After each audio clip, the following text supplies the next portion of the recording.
I'm Ian Rush and you're watching the Redmen TV. Hello, welcome to the Redmen TV. Aston Villa is gone. It's time to talk Champions League. Liverpool are back in the big time. We start with the visit of Ludogorets Razgrad, the giants of European football, coming all the way over to Anfield. No, don't worry, I'm not going to be making any Ludogorets Razgrad. We're going to talk to them about them in the terms that they absolutely deserve to be discussed. I have with me Jack Hart, Craig Austin and James Sutton to discuss this game. First and foremost, I just want to say, great to actually be able to legitimately wear my European Cup.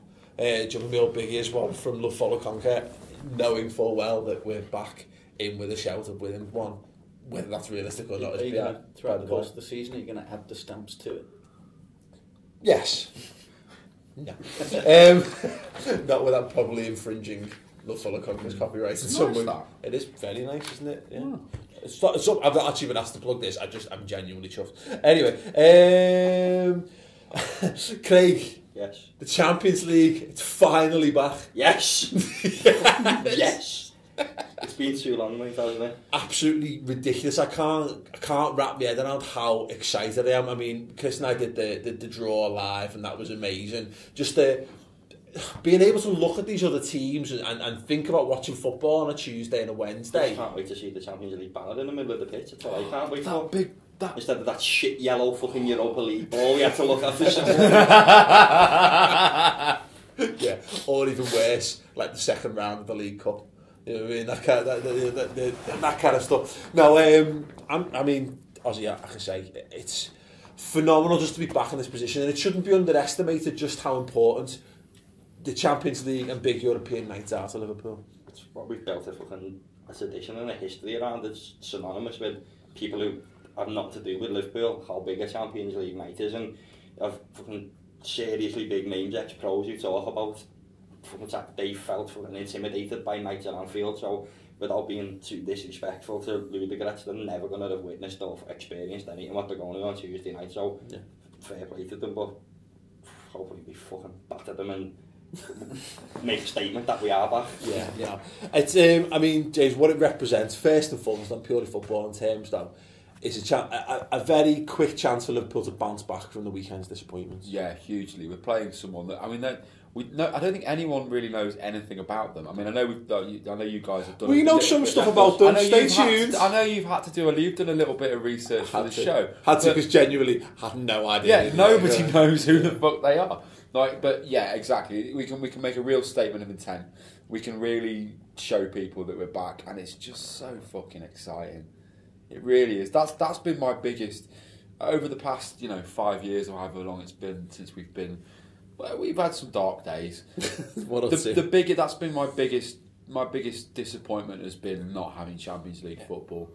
Even having losing against fucking Birmingham and Sunderland and for everyone else we lost against over the past few years and all this shit, all the nonsense with the owners that was just dreadful, everything. But the one thing that's really is watching other teams in the Champions League. That's the fucking misery. Yeah, I've had to stay clear of it, Jack. I've watched a few finals, but it hasn't been an integral part of my life. And you know why? And it's sad because I enjoy football. I'm a fan of football, but it's been painful. It leaves a bitter taste in your mouth, like you say, it's synonymous with our club. That's what we do. We compete against the best teams in Europe, and we batter them at Anfield. The feeling I've got ahead of us properly returning now on Tuesday night is that back in what would it be, December 2009, I would have never believed how long it would be before we'd be back in the competition. I don't think any of us would have. But fast forward just 10 months or so from that point, and thinking back to then now, I can't believe how quickly we're back in it. I know that in the last year or two, we'd have been optimistic about getting back in, but think back to 2010, 11, it seems so far away. And it's just great that we're back in this position now. And we've an awful lot to be grateful for the route we've trodden to arrive back. Well, this is it, and I think it shouldn't be forgotten that we were talking a year ago. The Premier League had started again, the best season we've had in recent history. But all of us thought top four, if we can just scrape into the Champions League, absolutely, that'll be good enough for us. But the fact is, we are, by all accounts, a year ahead of schedule. And I'm hoping, and I said this around all the live draw shows, that the good thing about this competition, how I think we should see this competition this year, is not we're Liverpool, we're in Europe. That means we're right back into winning. No, we should be going back into the Champions League and thinking, fucking hell, this is well better than not being in Europe, not being in the Champions League. Let's go and actually enjoy it. Let's absolutely. And I don't mean that in like a... Because I think some people see that like, enjoy it. We'll just go and do stuff, you just get beat. No, fuck off. Let's go and just feel the buzz. You know, because look at teams who come into the Premier League and guarantee, let's look at the Ludogorets Razgrad fans, and when they're not being racist or homophobic, like, you know what I mean, which happens on the continent, and we're not condoning, but the ones who aren't dickheads, you know, they're going to come over here, and it's going to be like mind blowing for them to be. How exciting for them to come to the home of the 5-time Champions League winners. But just, I mean, it's not even that, and I don't want it to mean to see like we're being, I don't know what's the word, sort of disrespectful to them in any way, shape or form. What I mean is this thing is their fans are going to buzz off this, and our fans should buzz off it. We shouldn't let the history of the club drag us down in some respects. I think it should be free, and it should be saying, this is where we're back where we feel we belong. Fuck it, this is brilliant. Let's just go. Let's sing and shout and scream and actually enjoy the experience. And if we manage to get out the groups and have a little bit of a run, incredible bonus. I can see us getting out of the group. I genuinely can. I really can. I apart from Real Madrid, but you know. But that's all ties into it. That's why I was chuffed. I think I wanted us to get a really difficult group in some respects, because I wanted just to play some brilliant teams and see what happens. Because look, you can get an average group but an average group on paper and still go out. We've seen that happen. We've seen that happen to loads of teams in the past. It's happened to Liverpool in the past. You know, look at the year after we won it. We got knocked out by Benfica in the round of 16, and everyone would have expected us to have a really good go. So shit happens. But now we're facing the best club team in the world. Quite frankly, yes, we are. Yeah, and I think the whole package is prospectively very, very exciting. Let's have a quick look then at our Bulgarian opposition. First and foremost, one to watch is Marcelino. We've even prepared a graphic for this. We've got a graphic? We got the graphic. Basically, keep an eye out for him, because he's guaranteed to be at the centre of everything for them, because he's the most fouled player in the tournament so far. The most foul player, so obviously they've come through the preliminary, so they've played a few games, but I think they've played 6 games so far. He's also conceded the 3rd most fouls in the tournament as well. So there you go. He scored 2 goals and got 1 assist to his name. So Marcelino is the one to watch out. The one that's the most interesting though, and the reason why I wanted Ludogorets in our group, because a few people watched our live show and watched our reaction to getting Ludogorets and were like, why are they getting so happy and celebrating as if like we're going to turn up and fucking batter them? And you know, if we do, amazing, and we should, by all accounts, be better than them. The reason I wanted Ludogorets in is because they have the best qualification story in fucking like history, as far as I'm concerned. And you are aware of this. I don't know this story, so this is a live reaction. It better be fucking good. It's fucking good. Because if you get nothing, well, switch on. Yeah, I'm on. So the playoff round, basically they were seconds from going out, and they scored a last minute equalisers to take it through to penalties, extra time. They get into the 90-minute goal. They go into extra time, and they get the goalkeeper sent off right at the end of extra time. In the last minute of extra time, having already made 3 substitutes. Yeah, so cosmin Moti, who's a Romanian centre half, hero for them. Who's had the story, played for the team they were playing against last season. He played for one of the other. Yeah, he played for their biggest rivals in the past. Cosmin Moti goes in goal for the shootout, but he's also the designated penalty taker for them. So if they'd had a penalty during the game, he'd have taken it. So first pen in the shootout, he steps up, scores it, goes in goal, saves 2 penalties and gets them fucking through. He saves the last pen as well. And go and check it out on YouTube if you can. I'll see if I can favourite it or I'll put it out on the Facebook or whatever. It's like the commentary to it. It's like Dudek-esque. He fucking comes about 7 yards off his line to save his pens. And then the last one he saves and he's off. And he jumps over the fucking board and he's climbing up fucking fences and all kinds and celebrating with the fan.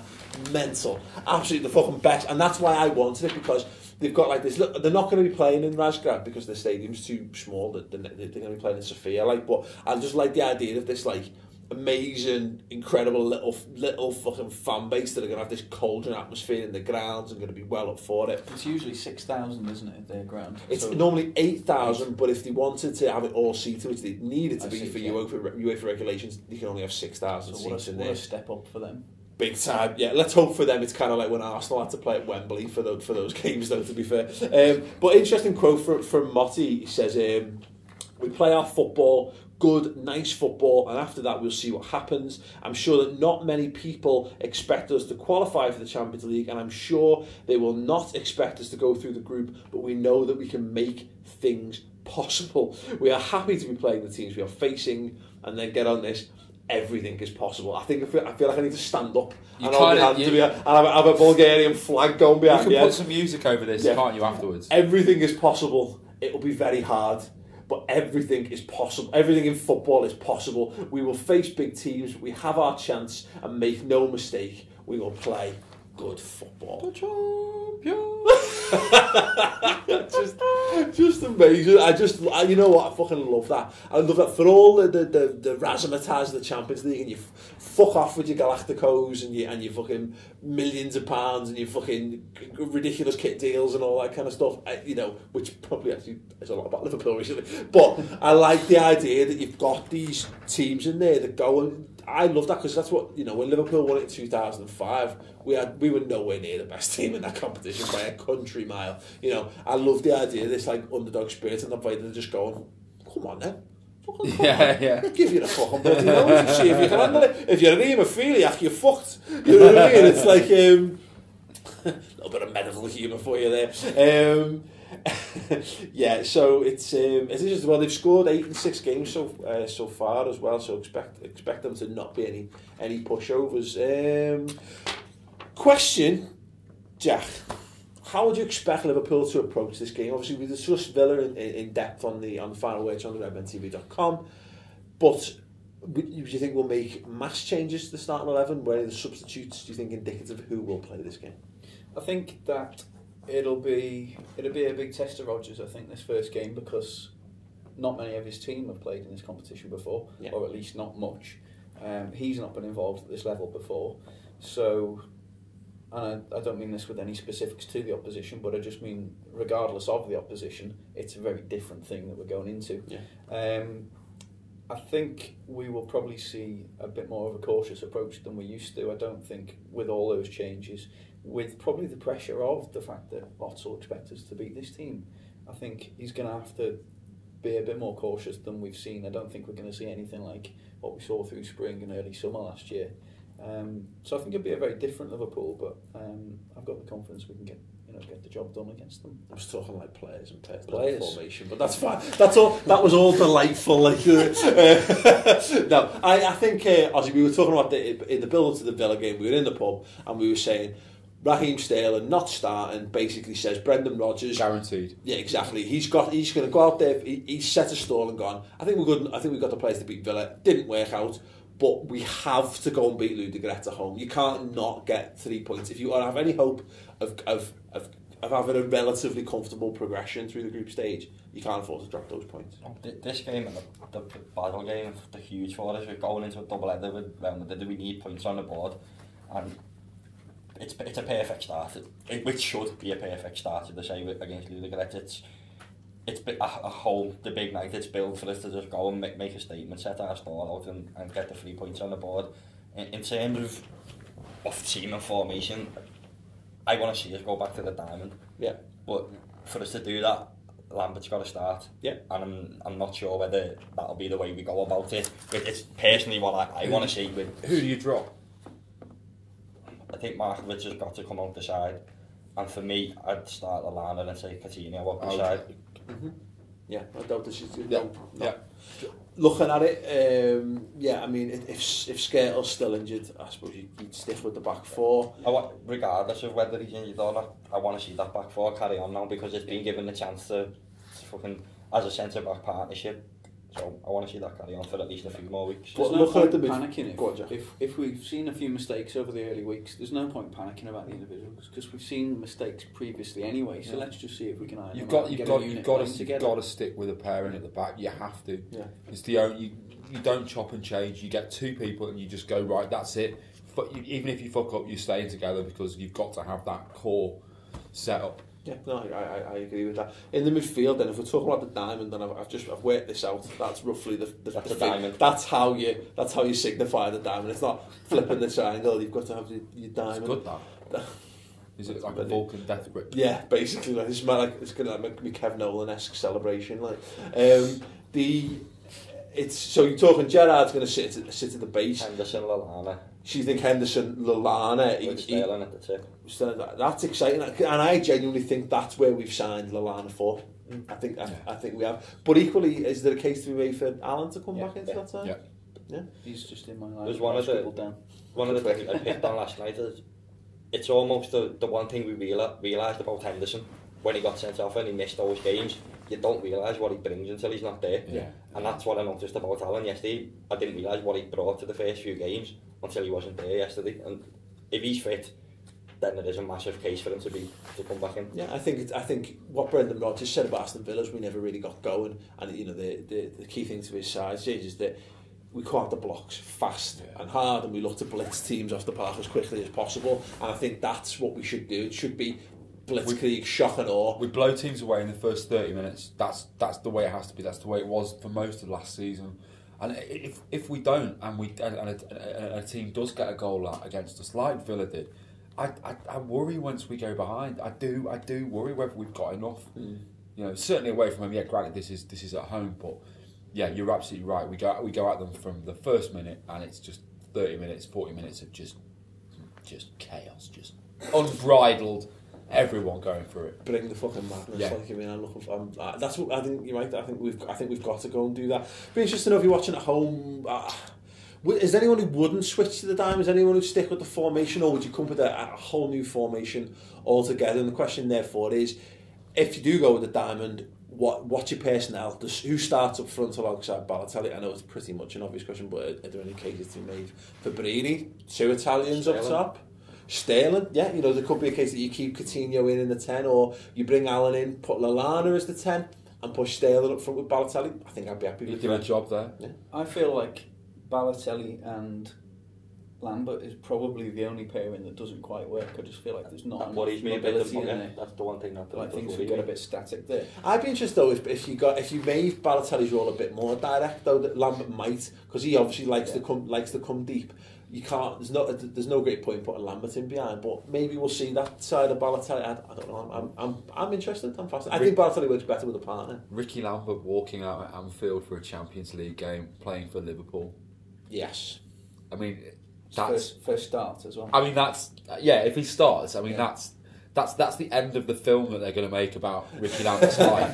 That's the last scene, is him walking out of the tunnel and seeing them waving that mad ball in the middle. Let's hope it's not. Let's hope it's... In Berlin. In Berlin. Yeah, out on the Lamberts, out on the ale in Berlin. Yeah, let's hope so. Anyway, let us know your thoughts. What's your point? I want to know your starting 11, 1 to 11 in the comments section underneath, and then what are your score predictions we're going to get from our cast of characters right now. James Sutton, starting with you. Score. 2-0. It's not going to be a complete mauling, but it's going to be confident. It's going to be assured, and they're not going to have many chances. But 2-0. Like it. Ozzy? Balotelli off the mark in a 3-0 win. Ooh, okay. 2-0 victory. Okay, great. I just can't see us keeping a clean sheet. I just don't know why. 3-1, and I think I think it'll be a bit hairier than all that. Like, I think it'll be a late, not so much late first goal, but like we'll start worrying. But then once one goes in, could be like 2-1 or 3-1. This feels like I know everyone's talking about the Champions League atmospheres and all that kind of stuff. I think it'll be good. Just hope it's not an anti-climax where they start slow, which kills the atmosphere. I don't think there's any chance of that. Well, I don't know. This is the thing. I think people sort of mythologise these European nights to a certain extent, and I do fear that there'll be people in there who kind of like, can't wait to see what this atmosphere's all about. When do they start singing? When do they start clapping? No, you're in the fucking crowd, you sing as well. No, it is gonna go. It should go. I certainly hope so. I'll be trying my best and I'll be there. It's the same for the players. The players will all want to get themselves a good touch and just get themselves used to it. It's going to be the hardest you'll ever walk alone we've heard for a while. Cannot wait. Potentially, I'm gonna have some like walk alone. Some whiskey and have some whiskey and honey or whatever, honey and lemon before the game. Keep me throat wrapped up in a scarf just to make sure it's all ready to go. If anybody has a spare ticket, at the James Sutton on Twitter. I am fucking ticketless here, and it doesn't happen that often, but I can't. I've tried everything. Yeah, apart from this. Apart from this, I'll do something nice for you. We've tried this in the past where we've tried to say you can basically pick a Hollyoaks girl and James will try the best to set the way. You can't. We can't basically haul my castmates out. You can't. No anymore. No, not anymore. We've tried this in the past. It doesn't work, so I apologise. But he can certainly put in a good word. We'll discuss something nice, and I'll pay for it, obviously. But just get me to Anfield because. Sneak it in. Sad times. Get him into the code. Anyway, let us know your thoughts on this. Don't forget to click the subscribe button in the top corner. How is it, Tom? I was on the wide, but no. There? There, yeah. Click the subscribe button right there. Don't forget to like the video as well. Absolutely. Just a slick operation from top to toe as Redmen TV. Thanks very much for watching. If you want to watch the post-match, we're obviously going to be outside Anfield doing the usual post-match content. We're also going to do a final word show, and we're going to do an extended Friday football show as well, looking at all kinds of shite. So go on the redmentv.com and check it out. They're free for a month. Actually, when I say that, it makes it sound like it's shit. It's not. I mean, like in a playful. Just watch it. It's fine. Just go on there. Just go and watch it. Just do it. It's great. Anyway, thanks very much for watching the show. We'll see you there. Ta-ra. No, Balotelli. Jesus.